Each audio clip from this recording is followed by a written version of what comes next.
can't lie, I actually quite like this copyright free song. It's pretty fucking decent. It's got a little bit of Asian fusion in there, I quite like it.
Take a bow, my man. That was artistry. I'm blown away by that.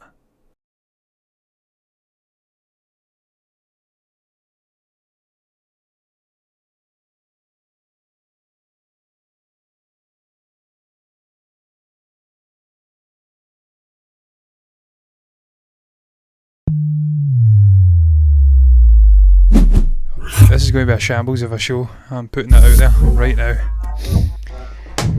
This is going to be bad. Well, hello and welcome into this Tuesday's entertainment news. I am Jonathan C. Walsh. That doesn't stand for Cecil. That doesn't begin with C. That begins with an S.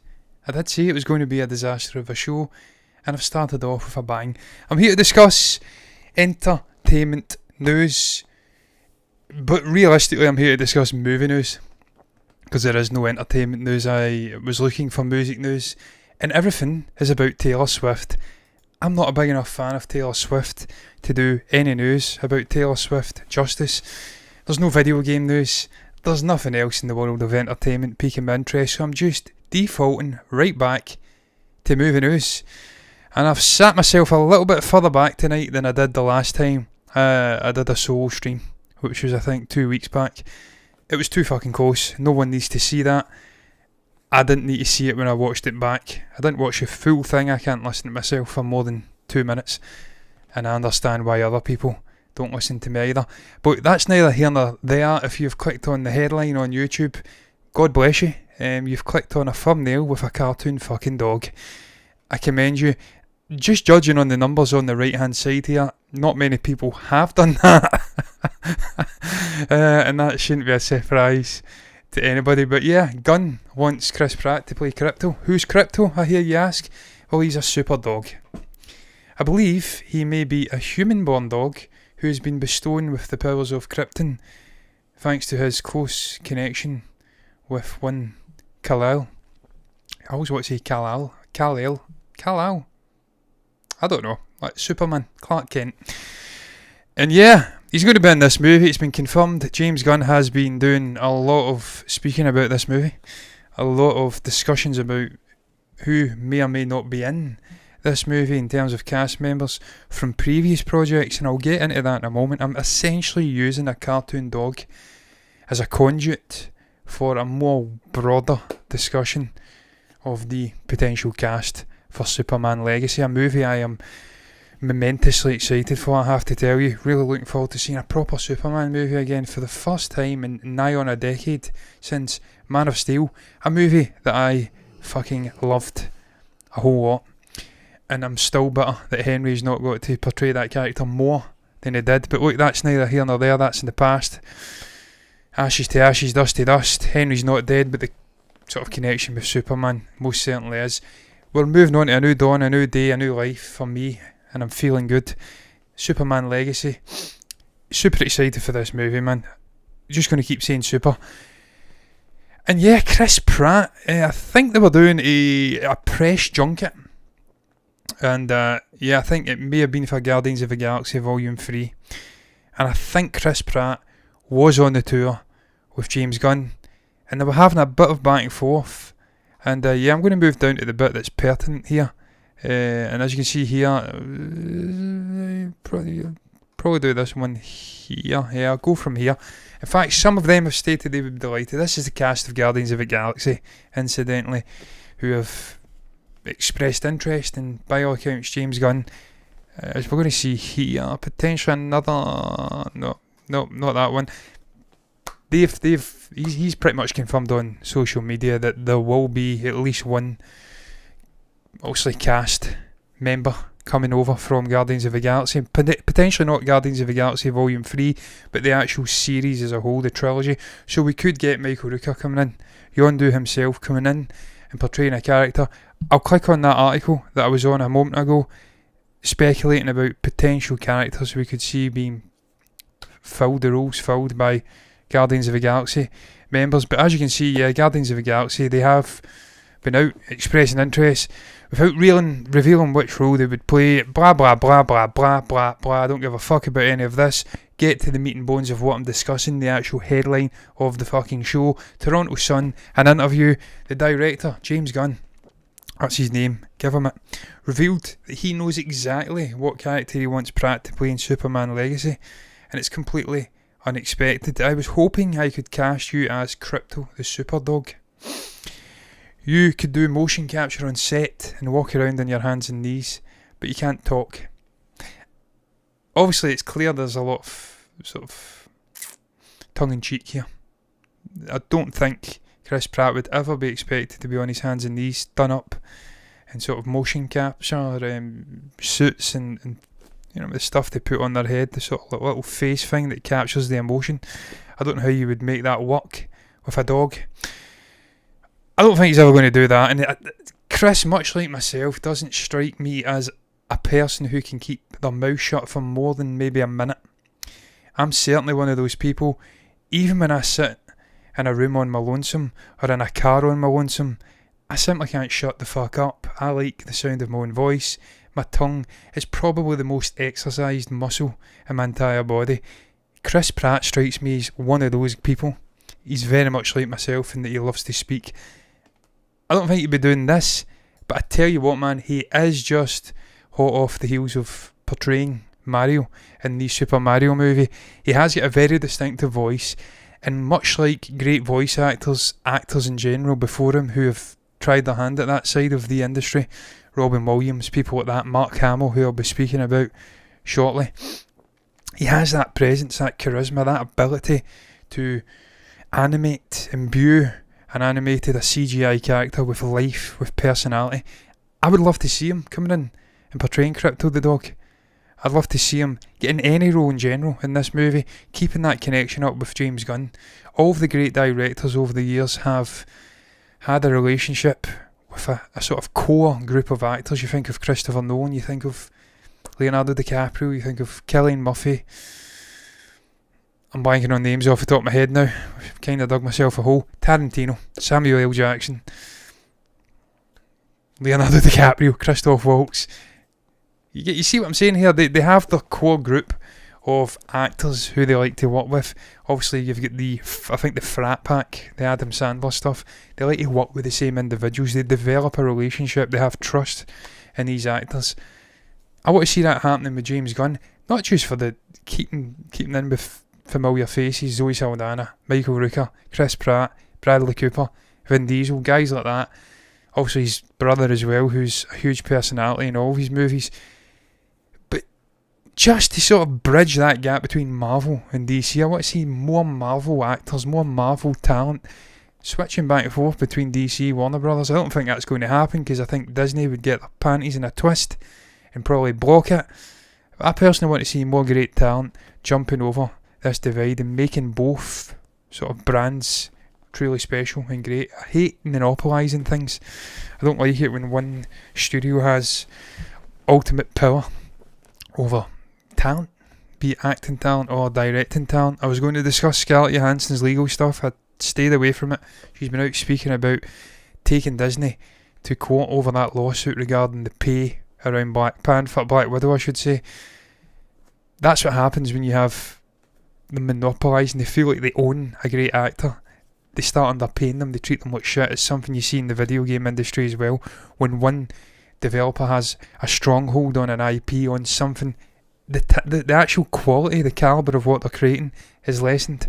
So you want to see sort of great brain share of talent happening between DC and Marvel. I don't think it's going to fucking happen, but least of all, we may get some great actors going over and working for James Gunn now he's over on the other side, if you like. The most interesting thing, however, was Pratt's response, who was quick to reveal that Gunn's exactly words contained important news regarding the next DC movie. It sounds like there's going to be a character called Krypto in Superman. Breaking news. And of course, much like most people out there who are not complete fucking enthusiasts of the graphic novels, I've heard of Krypto the Super Dog. There was a fucking animated movie out not long ago with Krypto the Super Dog. But I don't know a huge amount about him. So it was a bit of a sort of an eye-opener, a learning curve, if you like, how that's going to be implemented into this movie, how it's going to impact on Kal-El as we know him in this movie. And as you can see, yeah, I mean, it's going to revolve around Clark. He's dealing with two realities, blah, blah, blah, blah. But the actual dog being there, and I think it's a huge part of his life, I think that's going to be an interesting way to lessen the tone, maybe lighten the tone, if you like, of this movie, and not have it so dark, so gritty, something that was synonymous with Zack Snyder's iteration of the character. If we go down this route of bringing a fluffy dog in, and by all accounts it looks like a potential Labrador or a Retriever, it could potentially help lighten the tone just a little bit. I will get into this in a moment. I've got one more thing to fucking say about a dog being in this movie. James Gunn, Guardians of the Galaxy Volume 3, your man was in it, your dog was in that as well. Banking on the name of the dog. I've not seen the movie yet. I'll be going this weekend. What was the name of the dog? I can't remember. There was a Russian Soviet Labrador sent to space. He becomes a superhero. He has telekinetic abilities, or telepathic abilities. He can read minds. He can communicate with individuals through the power of his mind. He's almost like a canine version of Charles Xavier. Clearly, James has had a ball of a time on the set of Guardians, working with and without, I presume, a dog character and an actual dog on set, and he wants to make that happen again with Superman. That fills me with fucking hope, man. There's been a lot of stuff about Guardians and animal cruelty and how it shouldn't be rated PG-13. I'm really excited to see what they do with that dog character in Guardians and what they potentially do with Krypto, sans or with Chris Pratt in this movie. But I digress, man. As you did see, Guardians of the Galaxy actors expressing an interest in being in this movie. James Gunn confirming there's going to be at least one in the movie. And as you can see here, they have did that. I mean, Vanessa Ruiz of Comic Ears. I've never heard of Comic Ears, but I'm on the fucking article now. I'm on the website, so I'm going to go through and see what she thinks of potential casting. This would be ballsy as hell, man. Chukwudi Iwuji. It's ballsy me trying to pronounce his name. Potentially cast as Lex Luthor. I mean, we had Eisenberg, didn't we? Jesse Eisenberg as Lex Luthor in Dawn of Justice, Batman v Superman. Many people suggested not quite the right choice. By all accounts, I think he's a villain in Guardians Volume 3. Again, I have not seen that particular movie as of yet. I think he's maybe rung a bell in terms of his villainous turn in that movie, and that's why, what's her name, Vanessa Ruiz, has got him in mind for Lex Luthor, who's obviously the ultimate big bad over at DC. He's almost like a megalomaniac Tony Stark, isn't he? He's this sort of philanthropist, billionaire turned evil. It'd be ballsy though, because I don't think the character's ever been black in the comic books, but look, that doesn't I can't even speak. Necessitate, is that the word I'm looking for? That doesn't necessarily mean we can't adapt it and make the actual character black in the film universe. So look, I've not seen his performance, but it'd be ballsy to see that character took off in a different direction. And it speaks volumes for this guy's villainous turn potentially in Guardians of the Galaxy Volume 3. We know this isn't going to happen, because I watched an actual interview with James Gunn and he laughed off the suggestion of Chris Pratt potentially playing Clark Kent in his Superman reboot. He says he's not going to be Superman, maybe if he was a few years younger. I think he went on to discuss what he's looking for in a potential Superman, and I think he went with relatable, human but alien, and has to be huggable. Someone you want to hug. And someone suggested, so Chris Pratt, because that's kind of him. Sadly, Chris is getting on in years. I think he's knocking on 40, if not already in his 40s. And with a fresh new take with Superman, potentially 10 years of storytelling ahead for the character, that would put him in his 50s when the sort of tenure is over. And that's a little bit fucking old for Superman. I know he's an alien from Krypton and he does possess powers, but I don't think we could have a 50-year-old Superman doing his thing. So yeah, he's not going to be Clark Kent. He could be Krypto, the super dog though. Vanessa Ruiz, if that's what your fucking name is. Michael Rooker, I think this is the one that's dead set. I think we're definitely going to get Michael Rooker. I don't know if we're getting him as Perry White. Someone suggested Chris Pratt would be the best Perry White, if not Clark Kent. He could come in and play Perry White, who I think is a sort of a ruthless, harsh figure, but he's a fair man, a fair figure. He's also baldy, so I don't know if that would work with Chris sporting his sort of very full head of hair, but it would certainly work with Michael Rooker, who's not a man shy about shaving off his hair. I think we're going to get Michael Rooker in this Superman movie. He's got a great relationship with James Gunn. He's a brilliant actor. He's a big, brooding personality. He's got great sort of, what's the word I'm looking for? He's got great, not hidden, but he's low key, shredded. He's got densely packed muscle. This man is in great shape. He is thick. He can fucking lob people across a room. I can just tell by looking at him. He's got one of those sort of Paul Newman rugged physiques that's been honed and harnessed over years and years and years of training and eating lean and eating well. I don't see any reason why he can't come in and portray Perry White.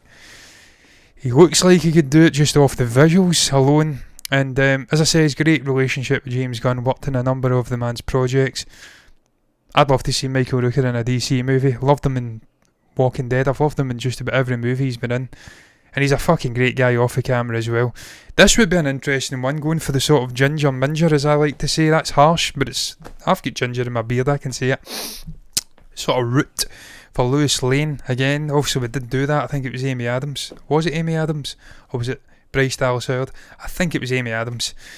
And again, the sort of Snyder universe, she was the sort of romantic interest for Clark Kent. At that time, she was also ginger. Amy Adams, and an outstanding actor as well, no less. Karen Gillan though, as Lois Lane. I'm just worried this is spoiling Guardians of the Galaxy Volume 3 for me. It's potentially giving away all the characters who die and who are now free to go over and work, because we know Michael Rooker's dead, and well, Yondu's dead. We know he's no longer alive in the Marvel side of things. We know that the villain of Guardians of the Galaxy Volume 3 will more than likely die. He'll put up a fight, but he'll die. So he's free to do it. Who else have we got in this list? Well, he's not going to be dead, so that kind of fucking puts a spanner in the works right off the bat. Adam Warlock ain't dying after one movie, man. They are not doing the Quicksilver treatment with him. But again, this is a guy who could jump multiple projects, do 3, 4, 5 movies in a year. He's supremely talented. Do you waste him in that sort of role though? Don't know. Karen Gillan as Lois Lane, I don't know, man. She's very tall. Very, very tall. She's a great actor. She's Scottish and I respect her. I don't know, I think we need to get back to the sort of brunette Lois Lane. I think it's time for that. I would be up for doing another casting that's not Karen Gillan. And that one, giving away all my sort of search history here in terms of what I'm looking for in clothes, you get an idea of what I go for here. nice pair of combat sort of cargo trousers and Adidas, and sometimes a bit of Vans flung in as well. You see what I mean? I need to stop doing that. I need to use a separate browser, man, when I'm doing this stuff. I'm giving away all of the clothes I like to wear. But yeah, look, man, it'll be interesting to see who pops up in this movie. I was going to do this, but I threw this up as I was waiting to start the stream. Who could portray Superman in Superman Legacy? I don't know any of these fucking actors, man. I don't know who Darren Criss is. I don't think I do. Maybe I do. I don't know. I don't know who most of these actors are, and that may be a good thing, because I wasn't aware of who Henry Cavill was back in the day either. And look, no doubt wasn't aware of who a vast majority of the actors were who were cast. Chris Hemsworth as Thor. Also, I knew who Robert Downey Jr. was. I wasn't aware of Chris Evans, really. I think he was in Fantastic Four prior to that, but not a huge name by any means. So, getting in for a slightly younger, I know who Paul Mescal is, I just don't think the world is ready for an Irish Superman. Certainly not ready to hear an Irish Superman. He would have to speak in an Americanised accent. No one would understand the man. But he's a brilliant actor, an Academy Award nominated actor. And he's at the right age. He's 27 years old. He's in his prime. He is on a hot streak. I'm not aware of how tall he is, but he strikes me as being a relatively tall man. He's got a great head of hair. I see no reason why Paul Mescal couldn't play Superman. I don't know who Will Sharp is. I know who he is, though. I definitely know who he is. That's for fucking sure. Yeah, I definitely know who he is. I don't know, man. Fionn Whitehead is not playing Superman. It's not going to happen. He's just not got the looks. I don't want to be harsh on him. I'm not saying he's an ugly man, but he's not Superman, is he? He's not got the jawline to be Superman. And you go down and you look at Paul Mescal, am I contradicting myself? Certainly David Corensvet. Definitely get the jawline and the physique, no less, to play Superman, and the head of hair. Listen, I'm changing my mind. I think they should just cast David as Superman right now. He's what, way 24? He's been on Smallville. No, he had a Smallville, Kansas vibe to him. He really does have a Smallville, Kansas vibe to him. He really, really does. Yeah, I'm gunning for David Corensvet now as Superman. Now that I look at, that's a great list. Fucking tip my hat. No, Paul Mescal. No, I'm not having it. Look, man, it'll be interesting to see who's cast in this movie. By all accounts, I've made casting decisions already. Just really excited to see this movie developing as it moves through pre-production into production. We start getting some little snippets of behind the scenes stuff, a little idea of what they're going to do. One thing's for sure, James Gunn is not shy on social media. This man will be bearing all within reason. He's a man who is very forthright with information, and I respect the fucking hell out of it. He will shut down false rumours like that. But man, time will tell. I don't know if Chris Pratt's going to play Krypto the Super Dog. I kind of hope he does, because he's got the voice and he's got the personality, and it will shine, whether it be in a voice booth, on set, in a fucking whatever those dot things are. I mean, I know they're mocaps, but what is the actual terminology for those dots that Circus was kicking about with? Whatever it may be, he will bring that character to life if he is brought in to play it. I'm moving on though. Mark fucking Hamill, Mark Jedi Master Hamill, has been cast alongside one Tom Hiddleston to appear in the very latest Stephen King adaptation, The Life of Chuck. Thought I'd discuss this purely because it's intriguing to me. Just how many works Stephen King has had adapted over the last 30-40 years, going right back to the likes of The Shining, The Shawshank Redemption, The Green Mile, Pet Sematary, The Life of Chuck now, Doctor Sleep. I'm sure there was another one that Mike Flanagan did.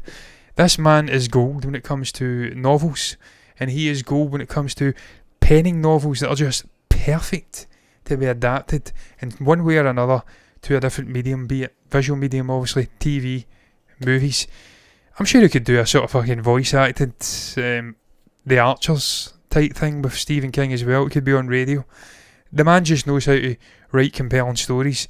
And by all accounts, The Life of Chuck, not one I've read, but a novel which is, I think, a short story actually, a 3-act short story, not in the traditional horror trope that one would associate with Stephen King. As I did mention, Green Mile, not really horror. It's a sort of more touching human story about wrongful incarceration, death penalty, and the trials and tribulations of that. Is it right to have one or not? I'm not going to go down that route. Capital punishment, not doing it. It's not the place for it. Shawshank Redemption, again, not really a horror setting. You could argue some of his best works have actually been non-horror stories. But yeah, Mark fucking Hamill, Tom Hiddleston have been cast. And look, this man here is directing it. And that excites me tremendously. As I did say, Flanagan has worked on previous Stephen King adaptations. Doctor Sleep, I was just watching it recently. Fucking love it. I seen it when it came out, incidentally. It's not the first time I've seen it. But really, really enjoyed it. As a huge fan of The Shining, to take that and make a sequel and just bridge that gap in the sort of trepidatious way that he did it, where he's trying to keep the King side of things happy and the actual Kubrick estate happy, because of course they notoriously didn't get along. Stephen King hated the adaptation of The Shining, so I thought he did a brilliant job of walking that precarious path to adapting a sequel to one of the greatest horror movies of all time. Stephen King's fucking wrong, by the way. Just putting that out there. There was nothing wrong with Kubrick's adaptation. He was havering, as we like to say here in Scotland, which for the rest of the world means he was talking shit. I'm actually moving about that much here that I've just achieved my move goal on my Apple Watch, sitting in a fucking chair talking a lot of shite about movies. That shows you how much I get into this. I'm a very excitable guy. I like to move about. Listen to that chair squeaking. But look, man, Mark Hamill, Tom Hiddleston, a star in Stephen King's The Life of Chuck. And as you can see here, Life of Chuck will be based on one of King's short stories from the 2020 anthology, If It Bleeds. It tells the story of Charles Krantz, The Life of Chuck. I love the fact that Charles has been shortened to Chuck. I love to shorten Charles to Chuck. I just did it a couple of days ago, if not last night, speaking about the coronation, King Chuck. Neither here nor there. It is in fact 3 separate stories linked together. This is the bit that gets me. I love this concept. To tell the biography of Krantz in reverse, beginning with his death from a brain tumour at 39, that's fucking morbid, and ending with his childhood in a supposedly haunted house. No doubt, or no less I should say, my sort of turn of phrase of the night. I've been saying that a lot. His grandparents' house. And one of his grandparents is no other than Mark Hamill himself. He's been cast to play the grandfather of Tom Hiddleston. And yeah, man, there's not a huge amount of news on this particular piece of news. Funnily enough, there's not a great deal of meat and bones to this news, is what I'm trying to say. Other than to say, what's this? Is this a different project? Yeah, it's a Boogeyman. Yeah, I'm not interested in that just now. But again, Stephen King, another novel, adapted. This man is fucking gold. I'm going to take a drink before I cough like a bitch. This man is just fucking gold. He really is. He just knows how to pen brilliant stories that are adapted again and again and again and again. They just keep getting back to the mind. They make reboots of them. He is just golden. Just a shame he was shite at directing. This is incidentally not one he's going to scare the hell out of you with. If you don't know what that is, search up Maximum Overdrive trailer and watch it. This was when Stephen was full-blown alcoholic, red-faced, rattling, and trying to promote his one and only movie that he directed, which by all accounts I've not had the pleasure of seeing, was fucking shite. Just remember that when he's coming at guys like Stanley Kubrick, one of, if not the greatest directors who ever walked the earth. Bear that in mind. But look, great novelist, undoubtedly. Why am I excited for this? Mike Flanagan coming in to direct a non-horror movie. I have only seen Mike direct horror movies. And look, this could be the beginning of an even better career as a director for Mike. If he can hit the ball out the park with a Stephen King adaptation that's non-horror, it has horror elements potentially with the Haunted Childhood Home, but if he can make this work, by all accounts, I'd have to look into it, but I think some of the greatest directors of all time had their sort of career start buffed in either comedy or horror. So he could really blossom out to be something truly special. Now, I think he does horror great, and I want to see him continuing before him, Mike. But really excited to see him tackle a different genre. I'm not saying he's never done a non-horror movie. I'd have to go back and look. Just saying that my sort of brushes with his works have all been horror. So one of the reasons I'm really looking forward to seeing this Life of Chucky adaptation is to see how Mike handles a non-horror movie. You also have Tom Hiddleston in there, who is just charisma sort of embodied in a single body, a single human being. This guy is just all charisma. The fucking sort of sparkling blue eyes I want to see. He's got sort of Etonian etiquette. When he's in a project, you know it's worth watching. He's always good. This man is gold. He's a brilliant actor. Want to see him doing something brilliant outside of Marvel as well. It's not Loki. Again, he's done other things, but I want to see him continuing.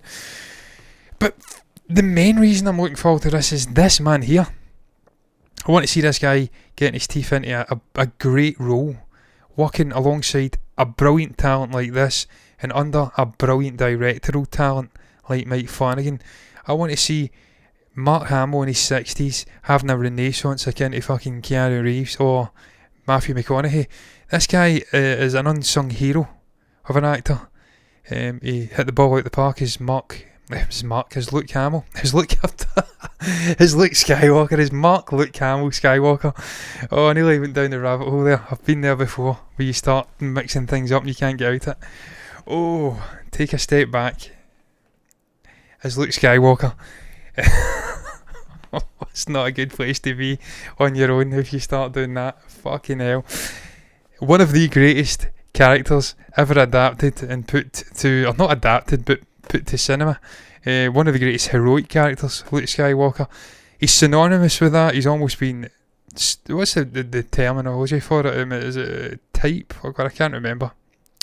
But he's almost, that's what everyone thinks of when they think of Mark Hamill. Rightly, of course, because it's a great character. I can't think of the actual term. Whether typecast, that's the word, typecast in that role. But he's done some brilliant stuff aside from the Luke Skywalker role. He obviously made a career in the late 90s and beyond as a fantastic, maybe mid-90s and beyond, as a fantastic voice actor. And I just want to see this guy showcasing his amazing talent. I thought he did a fucking immense job in The Last Jedi.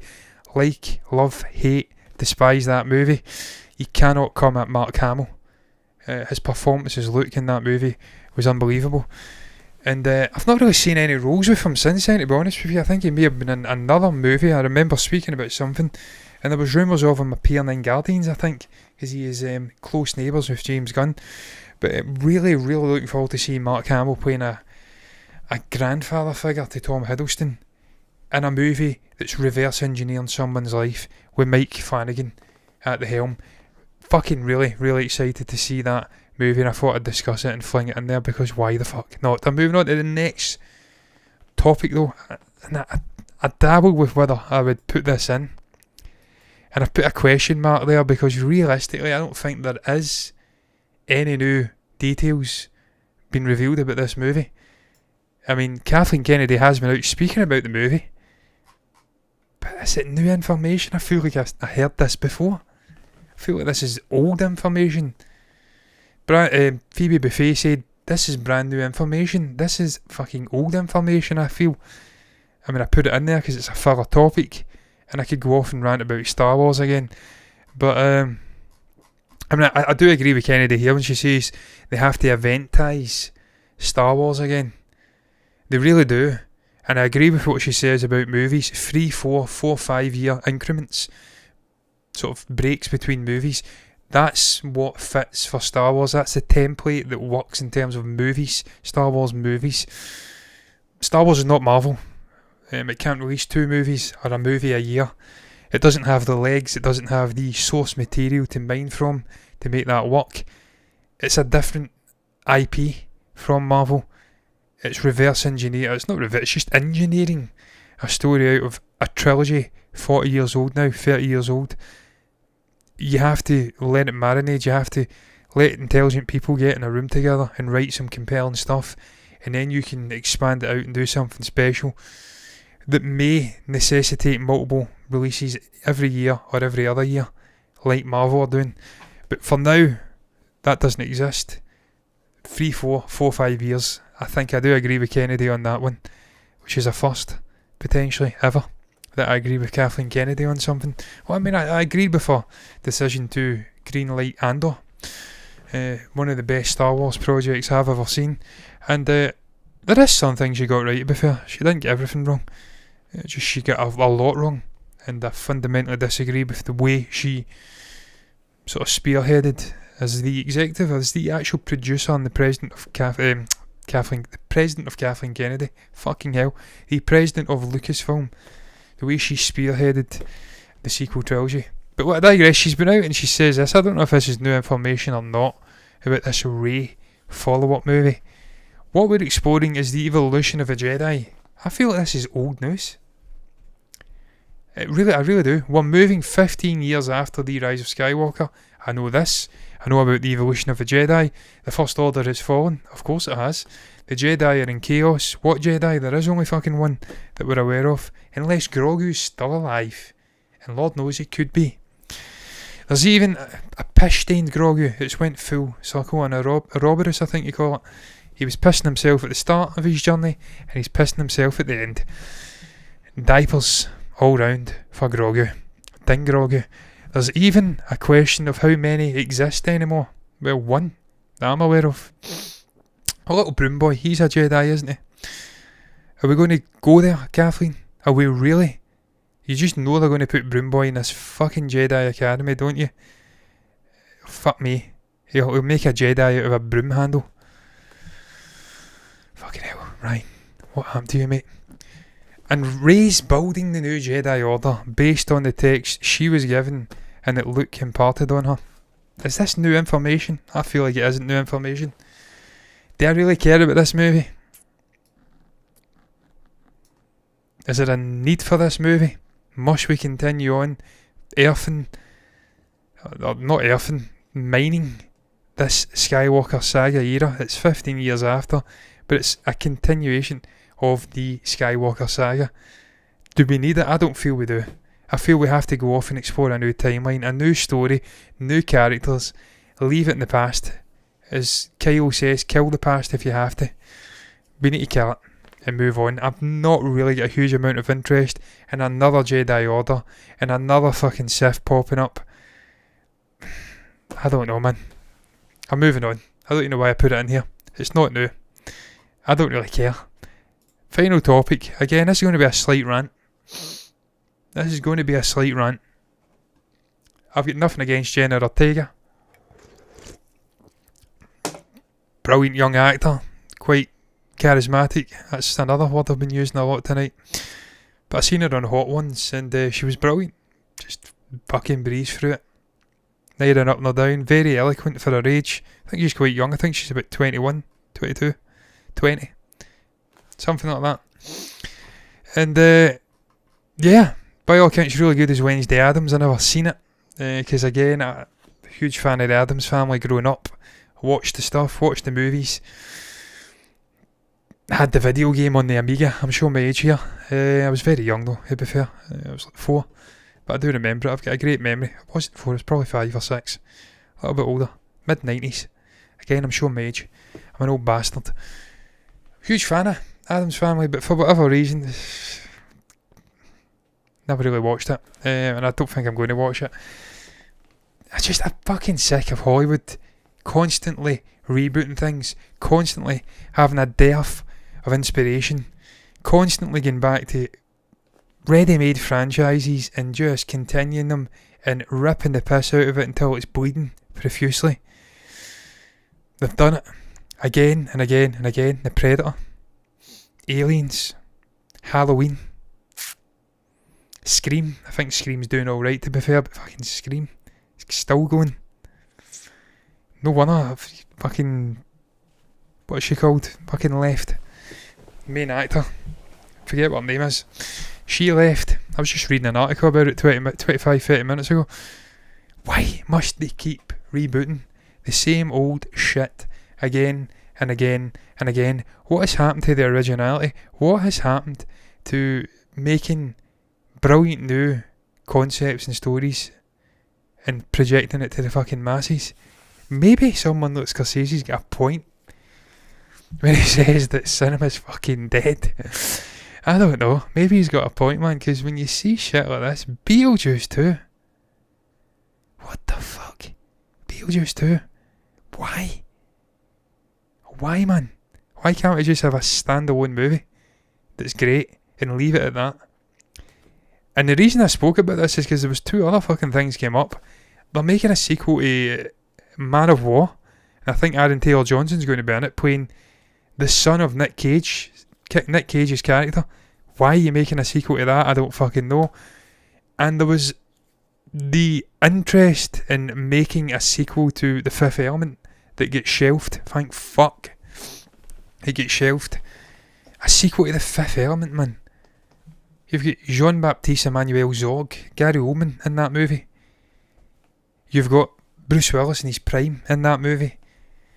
You've got Mila Jovovich in that movie. It was a fucking zany, brilliant movie of its time. I love it. It's one of my all-time favourite dystopian sci-fi movies. Fucking love that movie, man. Everything about it. It's got humour. It's got eccentricities. It's just great, but it's a movie of its time and it just wouldn't work now. People are more cynical. They're impatient. They've not got time for stuff like that. It just wouldn't work now. Why would you want to make a sequel for that movie? Blows my mind. And it took me on to this. I seen this and I'm like, this is the straw that broke the fucking camel's back. I simply am going to go on and fucking rant about this. No harm to Jenna Ortega, but there is simply no need to be making a sequel to Beetlejuice 2. There is no need to be casting her as the daughter of Winona Ryder's Lydia. Why is there no need? Because Beetlejuice is Beetlejuice. It's a standalone fucking movie. It was great. It was a movie of its time. Step the fuck away. Create another movie. Enough's enough. Come on. Leave it be.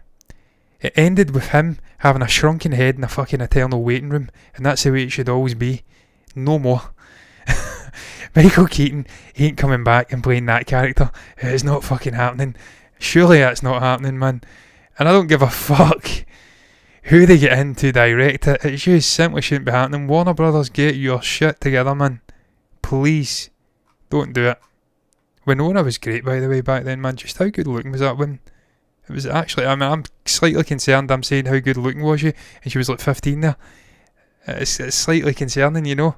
I don't know how old she actually was there, but she was very fucking good looking in the 90s and the 80s anyway. There's a reason she pulled Johnny, and Johnny pulled her. 2 incredible looking human beings. Back in the day, I'm going to search Winona Ryder up now, I'm actually worried. She's older than me anyway. I wasn't even fucking alive when that movie came out, man. Let's be honest, 1988, I wasn't alive. She was 17. Yeah, look, digress. You see the point I'm making. Winona was fucking great back in the day. Jenna's kinda like Winona of this era. She's kinda like her, but she's not like her. I don't know, man. Why are we continually making sequels to fucking movies that don't need sequels? Should we just make a sequel to Shawshank Redemption next? I don't know. I'm going to end it on that one. Because I went a bit Prince Andrew there, and I'm just going to end on that one. It's always concerning when you call the sweat man out for being a fucking nonce, allegedly.